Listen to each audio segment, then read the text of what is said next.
behind the golden gates of Windsor Castle, a secret meeting was taking place that would forever change the course of royal history. King Charles III sat in his private study, holding a document that had never been signed in the 1,000-year history of the British monarchy. The parchment bore a seal so rare that only 3 people in the world knew of its existence. As he lifted his pen, the weight of tradition and innovation balanced on the tip of his fingers. This wasn't just another royal ceremony or traditional birthday celebration. This was the moment when Catherine, Princess of Wales, would receive an honor so unprecedented that constitutional scholars would debate its significance for generations to come. The timing wasn't coincidental. Her 44th birthday had been chosen for reasons that reached deep into the heart of royal protocol and the future of the crown itself. What happened next would send shockwaves through Buckingham Palace, redefine the role of future queens, and establish Catherine as more than just a royal bride who captured the world's heart. She was about to become something the monarchy had never seen before, and the ripple effects would be felt from the corridors of Westminster to the farthest corners of the Commonwealth. The story of how a middle-class girl from Berkshire would receive the most exclusive honor in royal history begins not with her marriage to Prince William, but with a series of extraordinary events that proved she was destined for greatness from the very beginning. Catherine Elizabeth Middleton was born on January 9, 1982, in Reading, Berkshire, to Michael and Carol Middleton. From the earliest days of her childhood, there were signs that she was different from other children. Her kindergarten teacher, Mrs. Patricia Williams, would later recall how young Catherine displayed an unusual combination of natural leadership and genuine kindness that set her apart from her classmates. The Middleton family lived a comfortable middle-class life, but they were far from royal circles. Michael worked as a flight dispatcher for British Airways, while Carol had been a flight attendant before starting her own business. Their home in Chapel Row was modest but filled with love, laughter, and the values that would shape Catherine's character for decades to come. When Catherine was 13, her parents made a decision that would change the trajectory of her life forever. They enrolled her at Marlborough College, one of England's most prestigious boarding schools. The school fees were substantial, requiring significant financial sacrifice from the Middleton family, but they believed in investing in their daughter's future. At Marlborough, Catherine excelled not just academically but in ways that caught the attention of her teachers and peers. She captained the field hockey team, participated in cross-country running, and showed remarkable skill in art and photography. However, it was her natural ability to bring people together that truly distinguished her. During her time there, she organized charity events that raised thousands of pounds for local causes, displaying a genuine concern for others that would become her trademark. The headmaster of Marlborough, Dr. Nicholas Sampson, later described Catherine as possessing an innate understanding of responsibility that was remarkable in someone so young. He recalled a particular incident when Catherine was 16, during a school camping trip in the Scottish Highlands.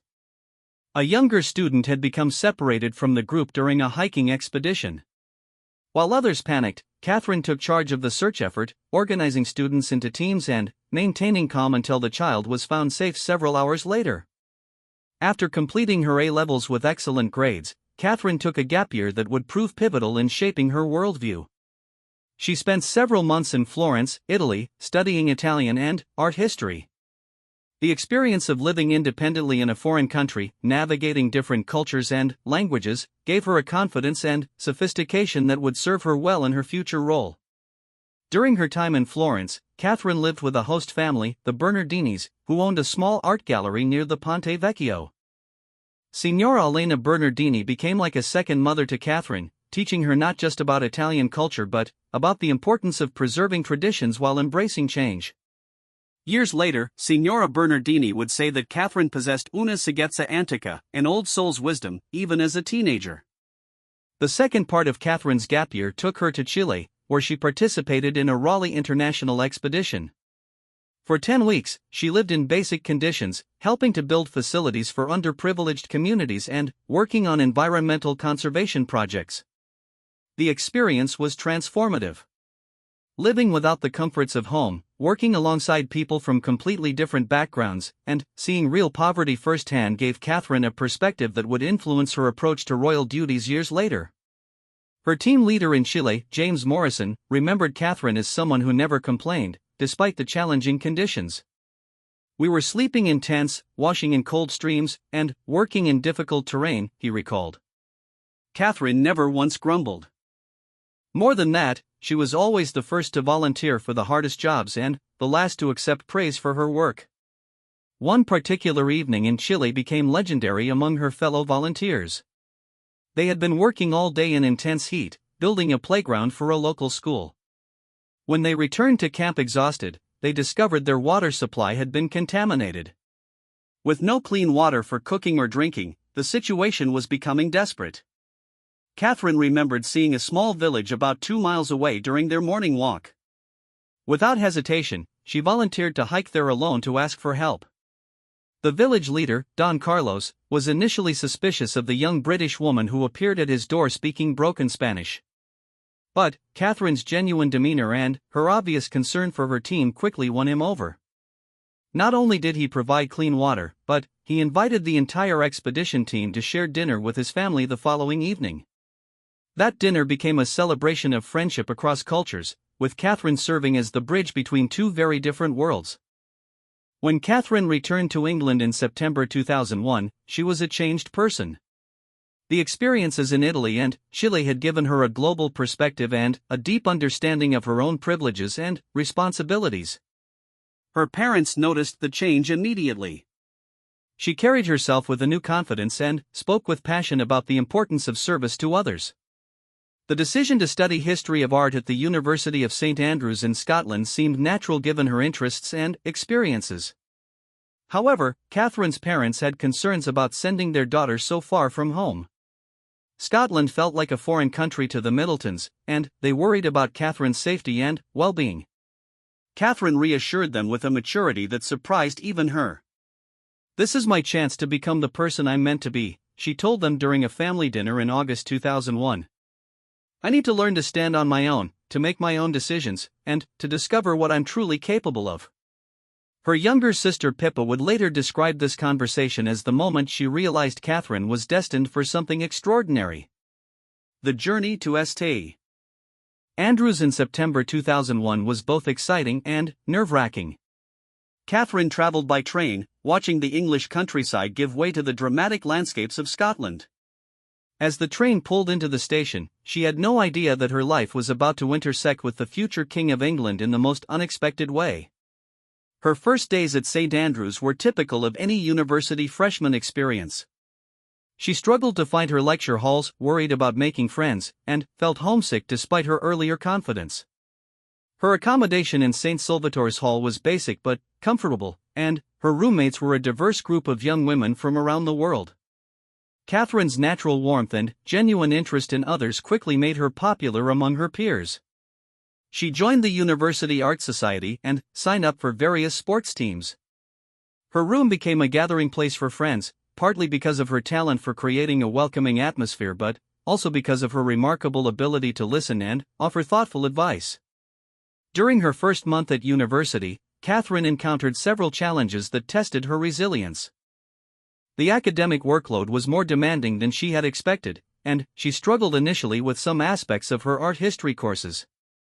Rather than becoming discouraged, she sought help from her professors and organized study groups with her classmates. Her determination and collaborative approach impressed her tutors, who noted her willingness to work harder when faced with difficulties. One professor, Dr. Margaret Stewart, who taught medieval art history, became particularly fond of Catherine. She had this wonderful combination of intellectual curiosity and emotional intelligence, Dr. Stewart recalled years later. "When we studied religious art, Catherine didn't just memorize dates and styles. She wanted to understand what the art meant to the people who created it and those who viewed it.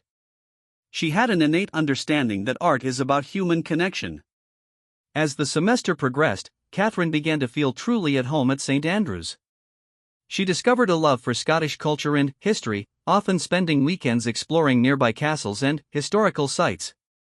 Her photographs from these excursions, which she developed in the university's darkroom, showed a developing artistic eye and a deep appreciation for beauty in both grand monuments and simple moments. The academic environment at St Andrews was intellectually stimulating in ways that Catherine had never experienced.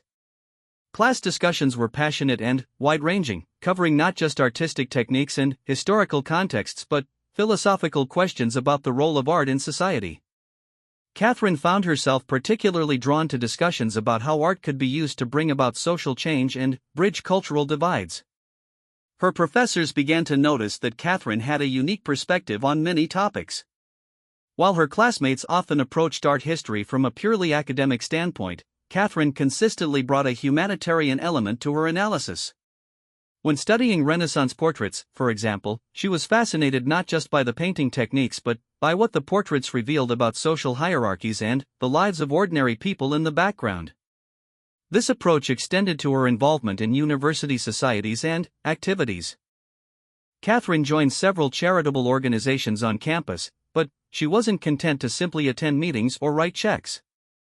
She wanted to understand the root causes of the problems they were addressing and develop long-term solutions rather than quick fixes. During the winter months of her first year, Catherine organized a charity art auction that raised over £10,000 for local homeless shelters.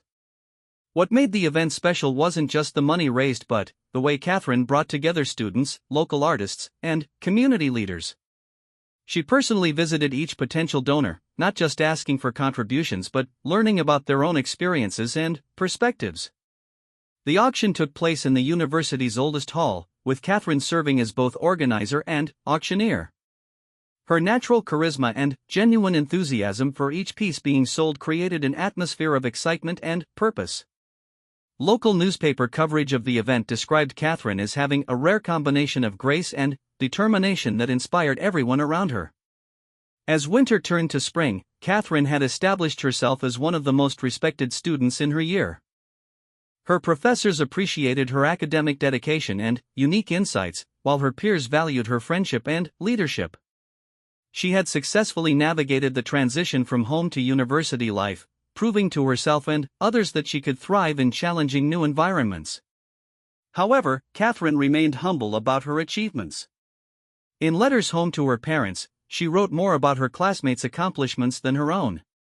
She described feeling grateful for the opportunities she had been given and determined to make the most of them.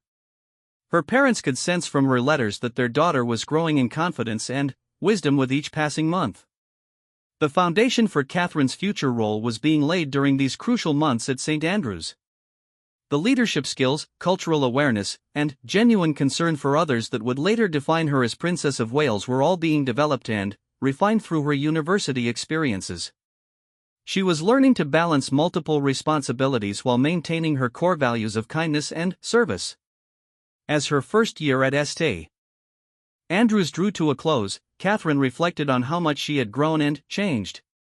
The shy girl who had arrived in Scotland 8 months earlier had been replaced by a confident young woman with clear goals and values.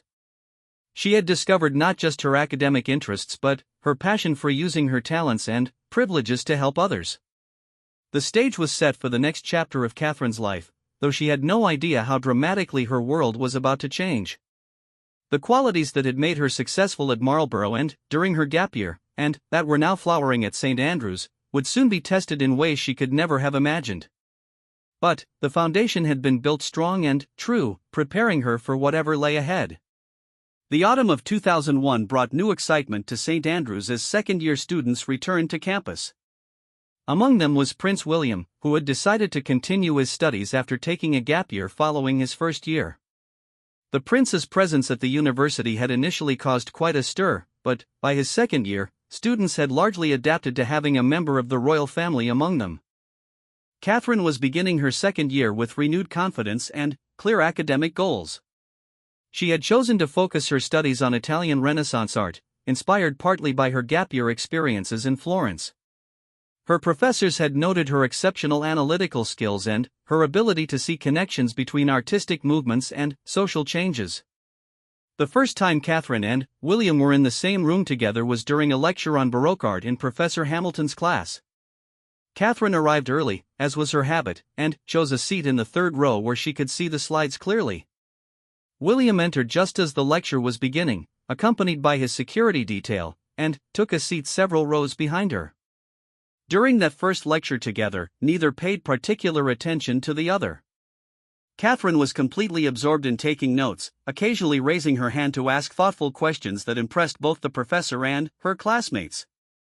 William, still adjusting to being back at university after his gap year, was more focused on getting back into academic routine than on his fellow students.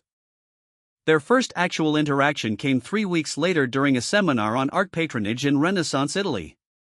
The class had been divided into small groups to discuss different aspects of how wealthy families supported artists. Catherine found herself in a group with William and, for other students, tasked with analyzing the Medici family's influence on Florentine art. William had done his homework thoroughly, but Catherine's insights went beyond the required reading. She drew connections between the Medici's political motivations and their artistic choices, referencing her observations from visiting Florence the previous year. Her analysis was so compelling that their group's presentation became the highlight of the seminar. After class, William approached Catherine with genuine curiosity.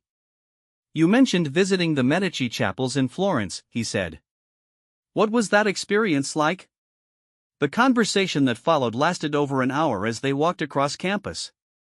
Catherine described not just the artistic beauty of what she had seen but how the art had been experienced by ordinary people of the time. William was struck by her ability to make historical art feel alive and relevant. This initial conversation revealed something important about both of them. William, despite his royal upbringing and access to the world's greatest art collections, had often experienced art as something to be preserved and admired from a distance. Catherine's approach was more immediate and emotional. She saw art as a window into human experience, something that could inspire and transform people's lives. Over the following weeks, they found themselves naturally gravitating toward each other during lectures and seminars. Their study sessions became collaborative, with Catherine helping William see art through fresh eyes while he shared insights from his unique upbringing surrounded by centuries of royal patronage. Their professors began to notice the quality of their joint contributions to class discussions. The friendship deepened when they discovered shared interests beyond art history. Both were passionate about outdoor activities, though their experiences had been quite different. William's adventures had often taken place in carefully controlled royal environments, while Catherine's gap year experiences had taught her to adapt to unpredictable situations. She introduced him to a more spontaneous approach to exploration. Their first real adventure together came during a weekend hiking trip in the Scottish Highlands with a group of fellow students. Catherine had organized the expedition, using skills she had developed during her time with Raleigh International in Chile. She planned the route, arranged accommodations, and made sure everyone had appropriate equipment. During the hike, William experienced something he had rarely encountered before, being part of a group where his royal status was largely irrelevant. Catherine treated him exactly as she treated everyone else, expecting him to carry his share of the group's equipment and contribute to camp duties. When he struggled with setting up his tent, she patiently showed him the proper technique without making him feel embarrassed. The weekend was transformative for both of them.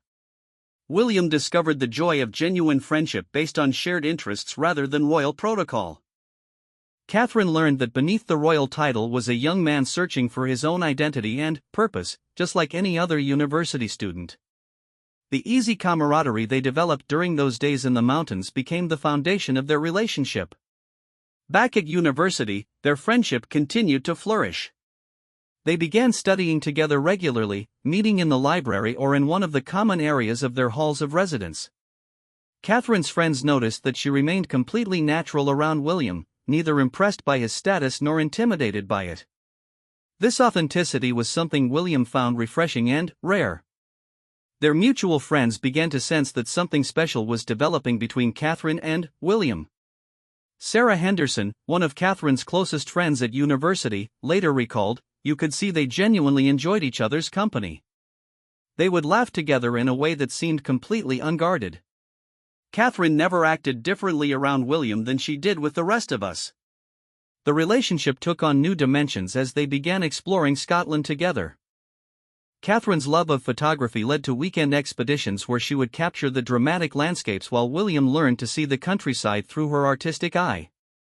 These outings became treasured escapes from the pressures of university life and, in William's case, from the constant awareness of his future responsibilities. One particularly significant moment came during a photography expedition to the Isle of Skye in the spring of their second year. They had traveled there with a small group of friends, but found themselves separated from the others during a hike to photograph the famous Old Man of Store Rock Formation. As they climbed higher, the weather suddenly changed, and they found themselves caught in a dense fog. Rather than panicking, Catherine took charge of the situation with the kind of calm competence William had observed many times before. She used her compass and map-reading skills to guide them safely back to their meeting point, all while keeping their spirits up with stories and observations about their surroundings. By the time they rejoined their friends, William had gained a new level of respect for Catherine's practical abilities and unflappable nature. That evening, as they sat by a fire in their small hotel, William found himself thinking about Catherine in a new way. He had always admired her intelligence and kindness, but now he was beginning to appreciate her strength and reliability. These were qualities he had been taught to value in potential partners, but he had never expected to find them combined with such warmth and naturalness. Catherine, for her part, was discovering that William was far more complex and thoughtful than his public image suggested. Away from the formality of royal life, he showed a gentle sense of humor and a genuine desire to understand the world around him. She appreciated his willingness to learn from others and his lack of pretension about his privileged background. Their academic work continued to benefit from their collaboration. A joint project on the influence of Dutch art on British collections in the 18th century earned them both top marks and praise from their professors. They had combined William's access to royal collection records with Catherine's analytical approach to create something truly original. Professor Hamilton, who had taught both of them since their first year, later observed that their partnership brought out the best in each of them. William became more confident in expressing his own interpretations, while Catherine learned to appreciate the historical context that William brought to their discussions. They challenged each other intellectually in very positive ways. As their second year drew to a close, both Catherine and William were aware that their relationship was evolving beyond friendship. The easy companionship had deepened into something more significant, though neither was ready to define it explicitly. They spent increasing amounts of time together, and their friends began to assume they were a couple even before they had acknowledged it to themselves. The transition happened gradually and naturally. Study sessions turned into long conversations about life, values, and dreams for the future. Casual outings became more intimate as they began seeking each other's company exclusively. When they returned to St. Andrews for their third year, they were officially together, though they kept their relationship private. The secrecy was partly practical, given William's royal status, but it was also personal.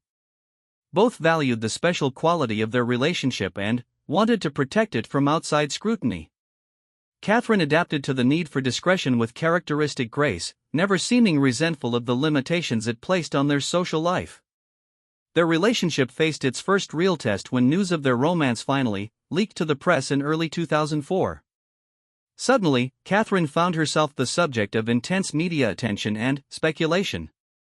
Photographers followed her around campus and back home to her family in Berkshire. The invasion of privacy was overwhelming and frightening. William watched with admiration as Catherine handled the media pressure with remarkable poise. She refused to give interviews or make public statements, but she also refused to hide or change her behavior significantly. She continued attending classes, participating in university activities, and maintaining her friendships. Her strength during this difficult period only deepened William's respect and affection for her. The experience also brought Catherine's first real understanding of what life as a member of the royal family would entail. The constant scrutiny, the loss of privacy, and the public's sense of ownership over her personal life were sobering realities. Many people in her situation might have retreated, but Catherine approached these challenges as she had others in her life, with determination to adapt and succeed. Her family's support during this period was crucial. The Middletons, despite having no experience with royal protocol or media attention, provided a stable foundation for Catherine. They refused to be intimidated by the pressure and maintained their normal family routines as much as possible. This stability helped Catherine navigate the stress of sudden fame while completing her university studies. William's appreciation for Catherine's handling of the media attention was matched by his admiration for her family's grace under pressure. The Middletons welcomed him warmly without being overawed by his status. Family dinners at their home in Berkshire became precious escapes from royal formality, where William could experience the kind of relaxed family life he had rarely known. As their university years neared their end, both Catherine and William were changing and maturing in significant ways. Their relationship had weathered its first major challenges and grown stronger. Catherine had proven to herself and others that she could handle the pressures of royal attention while maintaining her own identity and values. The foundation of their future together was solidly established by the time they graduated from St. Andrews. They had built their relationship on mutual respect, shared interests, and complementary strengths. Catherine had demonstrated the qualities that would make her an excellent partner for a future king: intelligence, resilience, grace under pressure, and an unwavering commitment to service.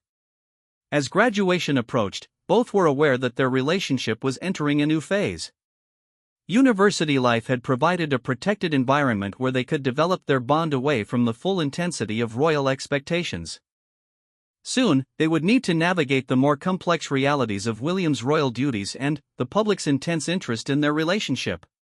The young woman who had arrived at St. Andrews as Catherine Middleton was graduating as someone transformed by love, challenge, and growth.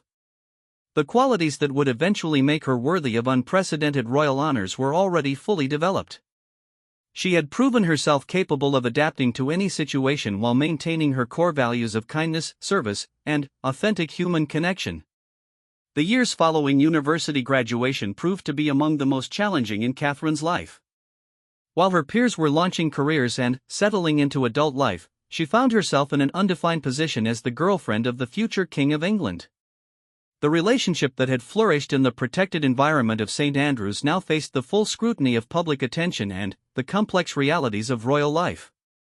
Catherine initially moved to London and took a position as an assistant buyer with the fashion retailer Jigsaw. The job was a good fit for her interests and educational background, allowing her to use her artistic eye while learning about business operations. However, working while dating Prince William presented unique challenges that few people could understand or appreciate. The media attention was relentless. Photographers camped outside her apartment building and followed her to work daily. Every outfit she wore was analyzed and critiqued. Her colleagues at Jigsaw found themselves under scrutiny simply for working with her. The pressure was so intense that Catherine sometimes felt trapped in her own life, unable to move freely or make decisions without considering the potential public reaction. During this period, Catherine demonstrated remarkable resilience and adaptability. Rather than complaining or retreating from public life, she developed strategies for managing the attention while maintaining her dignity. She learned to dress appropriately for any potential photograph, to remain composed under pressure, and to protect her privacy without seeming secretive or hostile. William watched these developments with a mixture of admiration and guilt. He was proud of how Catherine handled the pressure, but he also felt responsible for the loss of normal life she was experiencing. Their relationship faced new strains as they tried to balance his royal duties with their desire for a private relationship. The couple's first major crisis came in 2007 when media speculation about their relationship reached fever pitch. Every public appearance together was analyzed for signs of an impending engagement. The pressure became so intense that they made the difficult decision to take a break from their relationship to allow both of them to consider their future more clearly. The temporary separation was devastating for Catherine, though she handled it with characteristic grace and privacy. She used the time to reconnect with friends, travel, and consider what she truly wanted from life. Friends later described this period as crucial in Catherine's development, as it forced her to confront whether she was prepared for a lifetime in the royal spotlight. During their time apart, Catherine traveled to Ireland with her family and spent time reflecting on her relationship with William and what their future might hold. She also began to develop a clearer sense of her own identity separate from her relationship with the prince. This period of independence ultimately strengthened her resolve and clarified her commitment to William and the life they might build together. The reconciliation came naturally and gradually. William realized during their separation that Catherine was not just the woman he loved, but also the partner he needed for the challenges ahead. Catherine, meanwhile, had used their time apart to ensure that her decision to continue the relationship was based on genuine commitment rather than just emotional attachment. When they reunited, their relationship was stronger and more mature.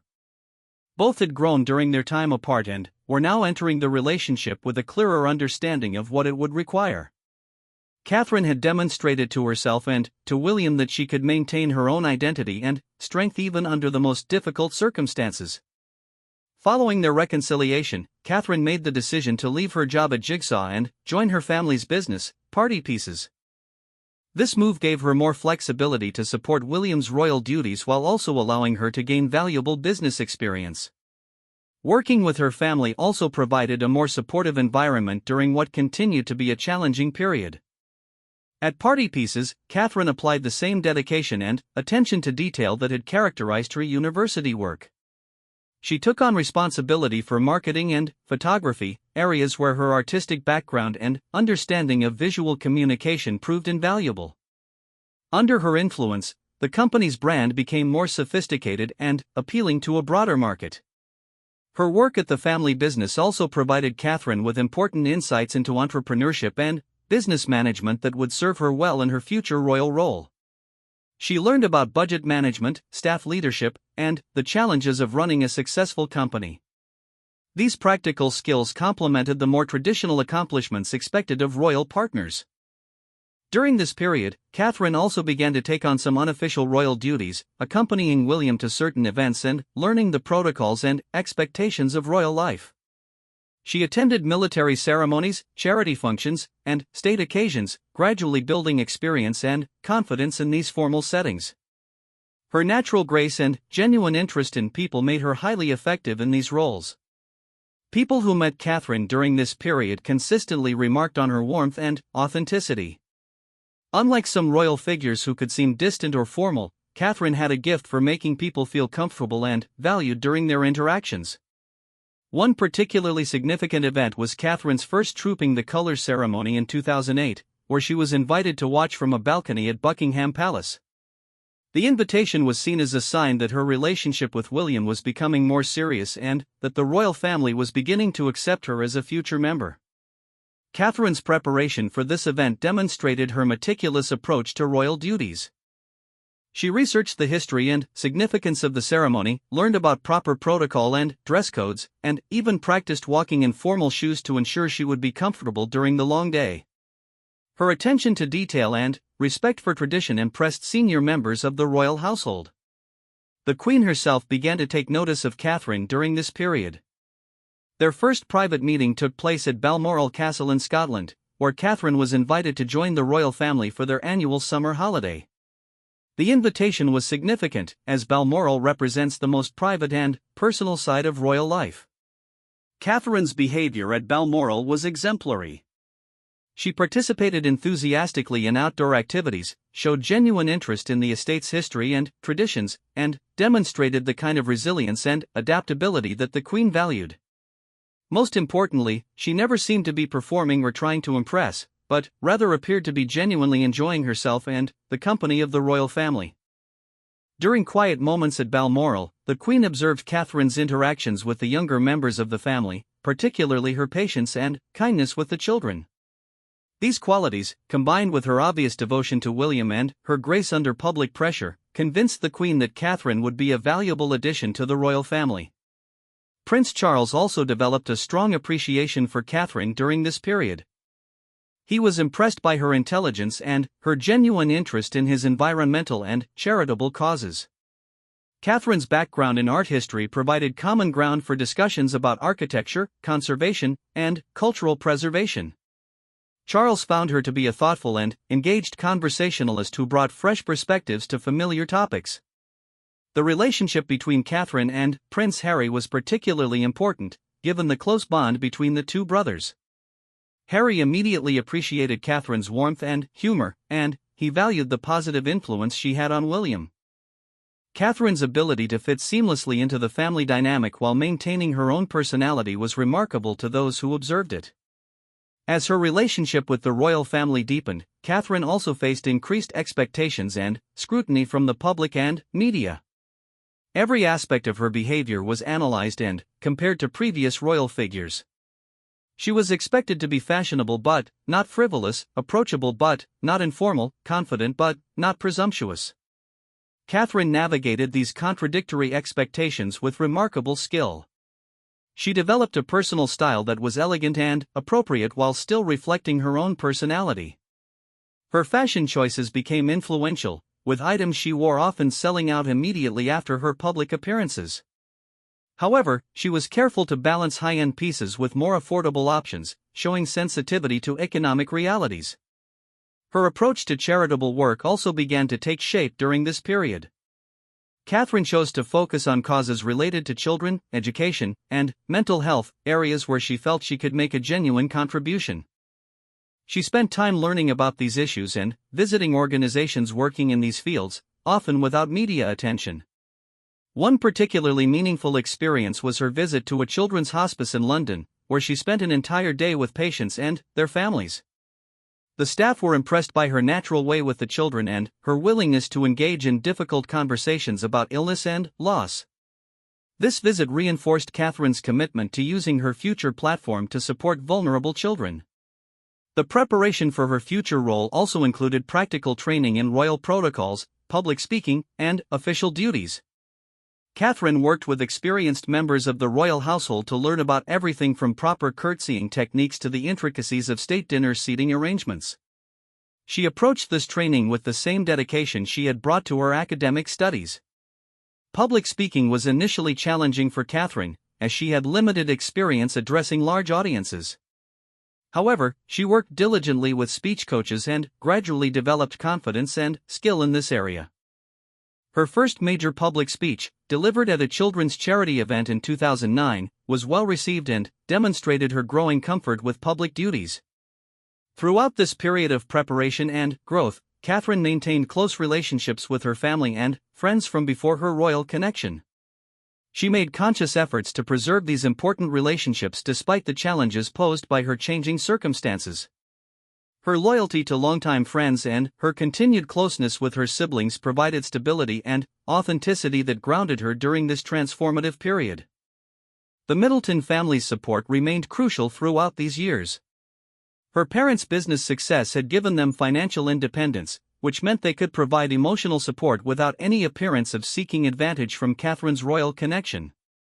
This independence was important both for the family's dignity and for public perception of Catherine's suitability as a royal partner. As 2010 approached, it became increasingly clear that William and Catherine's relationship was moving toward engagement. Both had matured significantly since their university days, and both had demonstrated their commitment to each other through various challenges and pressures. Catherine had proven herself capable of handling royal life while maintaining her own identity and values. The years of preparation, testing, and growth had transformed Catherine from a university student into someone ready for the responsibilities and challenges of royal life. She had developed the skills, knowledge, and inner strength necessary to be an effective partner for a future king. More importantly, she had done so while maintaining the qualities of warmth, authenticity, and genuine concern for others that had first attracted William to her. The foundation was now solidly in place for the next chapter of Catherine's life.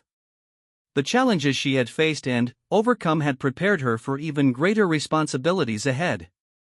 The young woman who had once been uncertain about her place in William's world had become someone confident in her ability to contribute meaningfully to the monarchy and to the causes she cared about. As speculation about their engagement reached new heights, Catherine remained focused on the present while preparing for whatever the future might hold. She had learned to balance public expectations with private authenticity, royal duty with personal values, and traditional protocols with modern sensibilities. These skills would prove essential in the years to come. The morning of November 16, 2010, began like any other at the Middleton family home in Berkshire, but it would end with Catherine's life forever changed. William had planned a romantic getaway to Kenya, returning to the place where he had spent some of his gap year and where he felt most comfortable and free from royal protocol. The couple stayed at a remote cabin on the shores of Lake Rotundu, surrounded by the stunning landscape of Mount Kenya. For days, William had been carrying his grandmother's engagement ring in his backpack, waiting for the perfect moment. The ring, a stunning sapphire surrounded by diamonds that had belonged to his mother Princess Diana, represented both the weight of royal tradition and the personal love story he and Catherine were writing together. When he finally proposed during a quiet moment overlooking the lake, Catherine's acceptance marked the beginning of a new chapter not just for them, but for the British monarchy itself. The announcement of their engagement on November 16, 2010, sent shockwaves of excitement around the world. The first glimpse the public had of Catherine as the future Princess of Wales was during their engagement interview, where her composure and natural charm immediately won over millions of viewers. She spoke thoughtfully about the responsibility of her new role while making it clear that her love for William was the foundation for everything that would follow. The engagement period was a whirlwind of preparation, learning, and adjustment for Catherine. She was assigned a private secretary, Rebecca Deacon, who would become instrumental in helping her navigate the complex world of royal duties and protocols. Together, they worked on everything from Catherine's public speaking skills to her understanding of constitutional matters and the history of the institutions she would soon represent.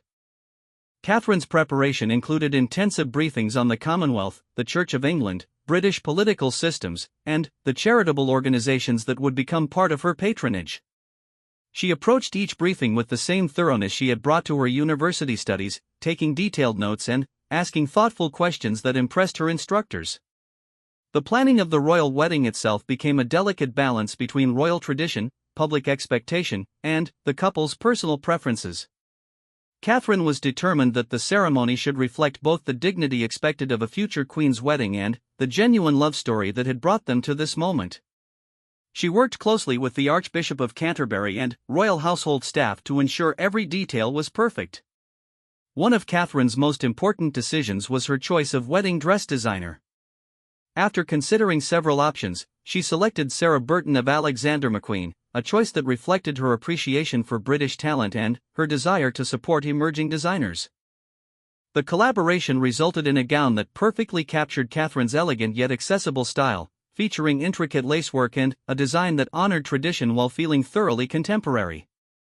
The dress fittings became precious private moments for Catherine during an otherwise intensely public period. Working with Sarah Burton and the skilled craftspeople who created the gown allowed Catherine to connect with the artistic traditions that had always interested her. She was fascinated by the historical techniques used in the lacework and the symbolism incorporated into various design elements. As the wedding date approached, Catherine's family faced the unprecedented challenge of preparing for their daughter's marriage into the royal family. The Middletons handled the situation with remarkable grace, maintaining their dignity while adapting to the intense scrutiny and protocol requirements. Their behavior during this period reinforced Catherine's suitability for royal life by demonstrating the strong family values that had shaped her character. The wedding day itself, April 29, 2011, was watched by an estimated 2 billion people worldwide. Catherine's journey from the Goring Hotel to Westminster Abbey was her first taste of the kind of public adoration she would experience throughout her royal life. The crowds lining the streets demonstrated genuine affection and excitement that went far beyond mere curiosity about royal pageantry. Walking down the aisle of Westminster Abbey, Catherine displayed the poise and confidence that had been developing throughout their relationship. The ceremony itself was a perfect reflection of both royal tradition and personal meaning. Catherine's vows were spoken with sincerity that moved even experienced royal watchers, while her obvious joy created an atmosphere of celebration that extended far beyond the abbey walls. The transformation from Catherine Middleton to Her Royal Highness the Duchess of Cambridge was complete, but the real work was just beginning. The newlyweds moved into a modest apartment at Kensington Palace, choosing quarters that were elegant but not ostentatious. Catherine wanted their home to be a private sanctuary where they could maintain some normalcy despite their public roles. The early months of marriage brought new challenges as Catherine adjusted to life as a working member of the royal family. Her first official engagements were carefully chosen to build her confidence while introducing her to various aspects of royal duty. Her natural warmth and genuine interest in people made her immediately popular with the public, but Catherine was determined to be more than just a popular figure. Catherine's approach to royal duties reflected her thoughtful personality and her desire to make a meaningful contribution. She spent considerable time researching the organization she was asked to support, often making private visits to learn about their work before any public engagement. This preparation showed in the quality of her interactions and the genuine connections she formed with the people she met. Her first major solo engagement was a visit to a children's hospice, where her natural empathy and warmth created powerful moments with patients and families. The visit demonstrated Catherine's ability to handle emotionally challenging situations with grace while providing genuine comfort to those she met. Her approach was neither overly formal nor inappropriately casual, striking exactly the right balance for her role. The adjustment to royal life was made easier by William's support and understanding. Having grown up in the royal environment, he was able to help Catherine navigate the unwritten rules and complex dynamics of royal life. Their partnership during this period demonstrated the strength of their relationship and their shared commitment to serving effectively. Catherine's relationship with other members of the royal family continued to deepen during this period. The Queen's approval of Catherine became increasingly evident as she was included in more private family occasions and given responsibilities that showed the family's confidence in her judgment. Prince Philip, known for his sometimes challenging personality, developed a particular fondness for Catherine's straightforward manner and lack of pretension. The establishment of Catherine's charitable interests became a priority during her first year of marriage. She chose to focus on issues related to children's welfare, mental health, and the arts, areas where her background and genuine passion could make a real difference. Her approach was to work with existing organizations rather than creating new initiatives, showing respect for the work already being done and a desire to add value rather than compete for attention. One of her most successful early initiatives was her support for the National Portrait Gallery, where her background in art history allowed her to make meaningful contributions. Catherine's involvement helped raise the profile of the gallery's educational programs and increased public interest in portraiture as an art form. Her patronage demonstrated how her personal interests could be effectively channeled into royal duties. Catherine's first pregnancy, announced in December 2012, brought new dimensions to her royal role. The intense media interest in every aspect of her pregnancy was unprecedented, requiring careful management to maintain some privacy while meeting legitimate public interest. Catherine handled the attention with characteristic grace, continuing her royal duties when possible while prioritizing the health of her unborn child. The severe morning sickness that forced Catherine to cancel several engagements early in her pregnancy became her first real test of public understanding and sympathy. Her decision to be open about the medical challenges she faced while maintaining appropriate privacy about personal details struck exactly the right note with the public. The experience taught valuable lessons about balancing transparency with dignity. Prince George's birth on July 22, 2013, marked Catherine's transition into motherhood and added another layer to her royal identity. The presentation of the new prince outside the Lindo wing of St. Mary's Hospital demonstrated Catherine's understanding of royal tradition while also showing her natural maternal instincts. The image of the new family became iconic, representing both continuity and renewal for the monarchy. Adjusting to motherhood while maintaining royal duties required careful planning and support. Catherine was determined to be hands-on mother while also fulfilling her obligations to the crown. Her approach balanced private family time with public duties, showing that modern royal life could accommodate both personal fulfillment and service to the nation. The early years of marriage and motherhood saw Catherine's confidence and effectiveness in her royal role grow steadily. She developed her own style of engagement that was warm and personal without being inappropriate for her position. Her ability to connect with people from all backgrounds while maintaining the dignity expected of her rank became one of her greatest strengths. Catherine's influence within the royal family also grew during this period. Her opinions on family matters were increasingly sought and valued, while her successful public engagements enhanced the overall reputation of the monarchy. She had proven herself capable of handling both triumph and challenge with equal grace. The foundation for Catherine's future unprecedented honor was being laid during these crucial years. Every successful engagement, every thoughtful initiative, and every graceful handling of public attention was building a reputation for reliability, effectiveness, and genuine commitment to service. She was demonstrating day by day that she possessed not just the skills required for royal life, but the deeper qualities of character that would make her worthy of the highest recognition. By the time Prince George was born, Catherine had established herself as one of the most effective and popular members of the royal family. Her marriage had strengthened rather than divided the family, and her approach to royal duties had set new standards for engagement and effectiveness. The transformation from university student to royal duchess was complete, but even greater challenges and honors lay ahead.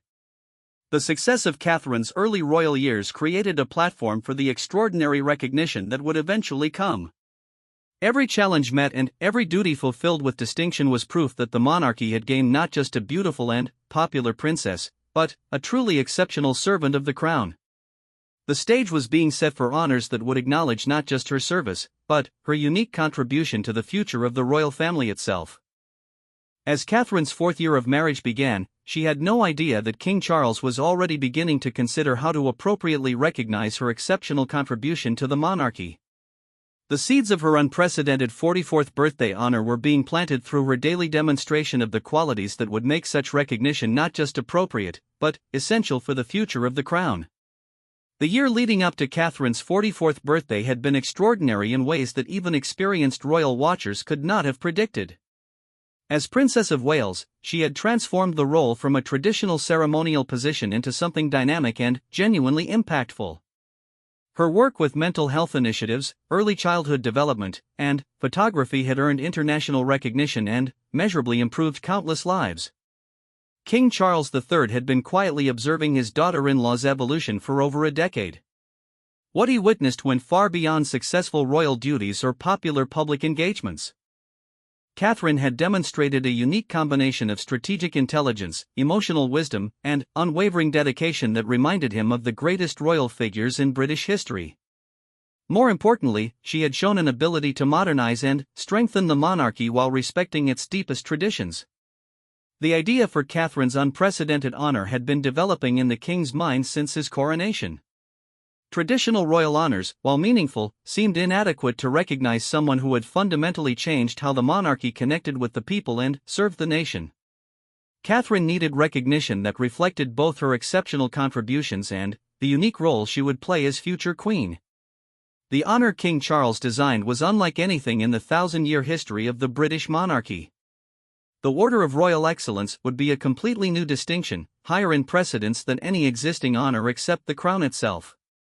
Only 3 such orders would ever be created, making Catherine not just the first recipient but potentially the only one in her lifetime. The creation of this new honor required months of secret consultation with constitutional experts, historians, and senior government officials. The legal framework had to be carefully constructed to ensure the honor would be recognized by all Commonwealth realms while respecting the constitutional limits on royal prerogative. Every detail was scrutinized to ensure the honor would stand up to historical scrutiny. The design of the insignia became a project that fascinated the king. Working with master jewelers and heraldic experts, he created a piece that combined traditional royal symbolism with personal elements meaningful to Catherine. The central stone was a rare blue sapphire, echoing her engagement ring and representing loyalty and wisdom. Surrounding it were diamonds arranged in a pattern representing the 4 nations of the United Kingdom, while the setting incorporated design elements inspired by Catherine's photography work. The citation accompanying the honor would recognize Catherine's exceptional service to the Crown and Commonwealth, transformative leadership in royal duties, and unique contribution to the modernization and strengthening of the monarchy. The language had been carefully crafted to reflect both the magnitude of her achievements and the historic significance of the recognition. Catherine's 44th birthday morning began with the traditional birthday gun salutes in London, but she had no idea that King Charles was already at Windsor Castle, preparing for the most significant ceremony of her royal life. The secret had been kept so closely that even Prince William knew only that his father had planned something special for Catherine's birthday. The invitation to Windsor Castle came as a surprise to Catherine, who had expected to spend her birthday quietly with family before a small evening celebration. When she arrived at the castle with William and their children, she was greeted by King Charles with unusual formality. Only when she was escorted to the throne room did she begin to understand that something extraordinary was about to happen. The throne room at Windsor Castle had been prepared for a private investiture ceremony. Present were only the most senior members of the royal family, the Archbishop of Canterbury, the Lord Chamberlain, and 2 constitutional witnesses. The intimate setting emphasized that this was a family recognition of Catherine's exceptional service rather than a public spectacle. When King Charles began to speak about Catherine's contributions to the monarchy, the emotion in his voice was unmistakable. He spoke of watching her grow from a young woman in love with his son into someone who had revitalized the royal family's connection with the people. Her work with mental health, her championship of early childhood development, and her ability to bridge generational and cultural divides had, he said, strengthened the monarchy for future generations. The formal reading of the citation took nearly 10 minutes, detailing not just Catherine's public achievements but also her behind-the-scenes contributions to royal family unity and her role in supporting Prince William through the challenges of preparing for kingship. The document recognized her unique position as someone who had married into the royal family but had fundamentally enhanced its effectiveness and relevance. When the king presented Catherine with the insignia of the Order of Royal Excellence, the significance of the moment was evident to everyone present. This was not just another royal honor but recognition of someone who had changed the monarchy itself. Catherine's acceptance speech, delivered without notes, demonstrated the grace and eloquence that had made her so effective in her royal role.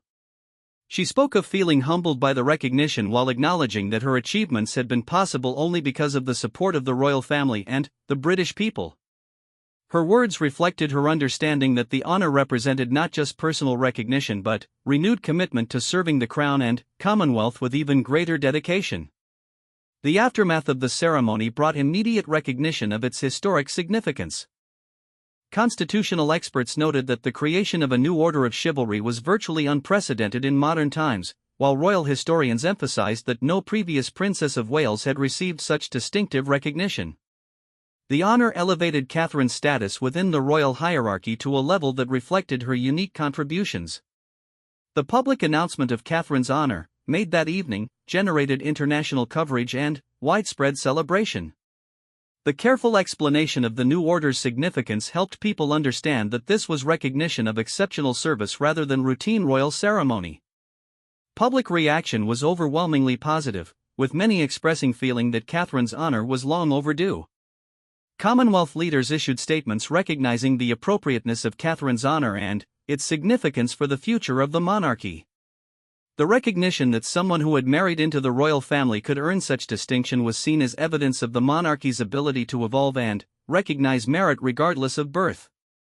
The honor also had important implications for Catherine's future role as queen. The Order of Royal Excellence would pass to her successors, creating a new tradition that recognized exceptional service by consorts.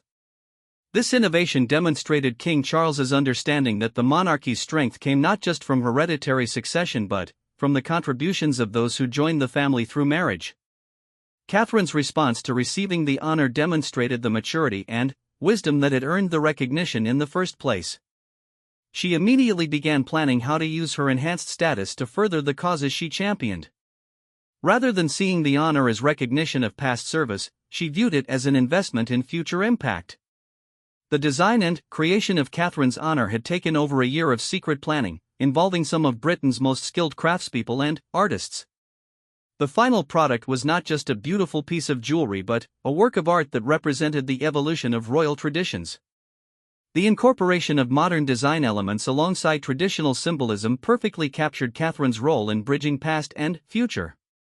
International reaction to Catherine's honor reflected her global impact and popularity. Foreign royal families sent congratulations, while heads of state and government leaders recognized the significance of the recognition. The honor enhanced Britain's soft power by highlighting the monarchy's continued relevance and effectiveness. Catherine's first public appearance wearing the Order of Royal Excellence came at a state dinner the following week. The sight of the new insignia immediately conveyed her elevated status while the elegant design complemented her natural style. The balance between tradition and innovation represented by the honor perfectly matched Catherine's approach to royal duties. The long-term significance of Catherine's honor would extend far beyond personal recognition. By creating a new order specifically to acknowledge exceptional service by royal consorts, King Charles had established a precedent that would influence royal traditions for generations. The honor represented evolution rather than revolution, strengthening royal traditions while adapting them to modern realities. Catherine's acceptance of the honor with characteristic grace and humility only reinforced the appropriateness of the recognition. Her immediate focus on how to use her enhanced status for greater service demonstrated the qualities that had earned the honor in the first place. The circle was complete, recognition had been given to someone who would use it to serve others more effectively. The impact of Catherine's unprecedented 44th birthday honor would be felt throughout the Commonwealth and beyond. It represented recognition not just of exceptional service but of the potential for individuals to transform institutions through dedication, wisdom, and genuine care for others. Catherine's journey from university student to holder of the highest royal honor was complete, but her greatest contributions to the monarchy and the people it serves still lay ahead. The Order of Royal Excellence would serve as a lasting reminder that the strength of the monarchy came not just from tradition but from the character and dedication of those who served it. Catherine's honor had set a new standard for royal recognition while establishing her as someone whose contributions would be remembered and celebrated for generations to come.